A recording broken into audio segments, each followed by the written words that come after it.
So దాని మీద మహిళా కమిషన్ సమన్స్ పిలిపిస్తే అప్పటి వరకు హీరోలుగా యాక్ట్ చేసిన వాళ్ళు కమిషన్ ముందు సమన్స్ రాగానే లేకపోతే లాయర్తో వాళ్ళు అటెండ్ అవ్వకుండా లాయర్ ద్వారా ఆన్సర్లు రిప్లై పంపించటం, లేకపోతే మాకు ఒక వారం రోజులు టైం ఇవ్వండి లేకపోతే 10 రోజులు టైం ఇవ్వండి అని అడగటం, ఆ టైం ఇవ్వకపోతే మేము మళ్ళీ కోర్టులో వేసుకొని స్టే తెచ్చుకోవటం.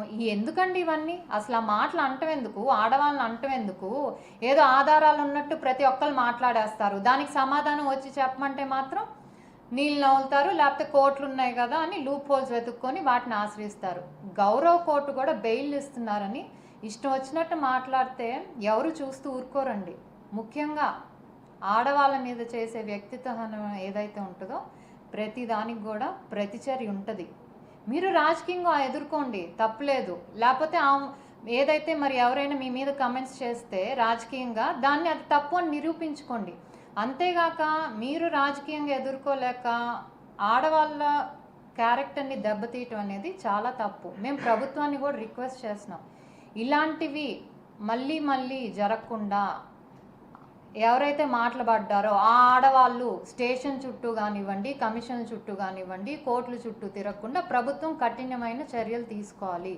ఇలాంటివి సహించకూడదు. ఇలాంటి వికృత సంస్కృతి ఏదైతే ఉందో ఇది తిరిగి జరగకుండా ప్రభుత్వం చాలా కఠిన చర్యలు తీసుకోవాలి. ఎందుకంటే ప్రభుత్వం చాలా క్లియర్గా చెప్తుంది, ఆడవాళ్ళ మీద ఎవరైనా అరాచకాలు చేసినా మాట్లాడినా అన్యాయం జరిగినా మేము ఊరుకోని. మరి ఇలాంటిది కూడా ఊరుకోవాల్సిన సమయం కాదండి ఇది. ఎందుకంటే వాళ్ళు బెయిల్ తెచ్చుకొని బయటకు వచ్చేస్తూ మాకేం శిక్ష అవ్వదులే అని చెప్పి మళ్ళీ ఇంకొకళ్ళు వచ్చి మాట్లాడుతున్నారు. దీనికి ఒక ఎండ్ అనేది ఉండాలి. అది మన బాధ్యత. అది కమిషన్ తరపు నుంచి మేము ఏం యాక్షన్ తీసుకుంటామో అతనికి మేము సుమోటోగా తీసుకున్నాం. ఎందుకంటే కొన్ని చిన్న విషయాలు అయితే మేబీ కంప్లైంట్ వస్తే కానీ దాన్ని ప్రోగ్రెస్ చేస్తూ ఉంటాం, ప్రాసెస్ చేస్తుంటాం. కానీ ఇలాంటివి ఏదైతే అమరావతి మహిళల మీద జరిగిన వ్యాఖ్యలు కానివ్వండి, లేకపోతే వేమిరెడ్డి ప్రశాంత్ రెడ్డి గారి మీద జరిగిన వ్యాఖ్యలు కానివ్వండి, ఇవన్నీ నిజంగా సభ్య సమాజం తలదించుకునేలా ఉన్నాయి. ప్రతి వాళ్ళకు కూడా గౌరవప్రదంగా జీవించే హక్కు ఉంటుంది.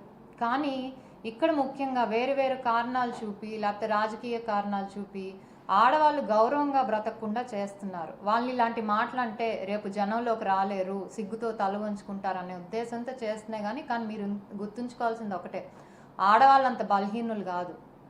మీకు ఎదురొడ్డి పోరాడుతున్నారని చెప్పి వాళ్ళు మీరు ఏ విధంగా అయినా చర్యలు మీరు మాట్లాడండి. రాజకీయంగా వాళ్ళు చేసే పనుల్లో తప్పుంటే దాన్ని ప్రశ్నించండి, విమర్శించండి.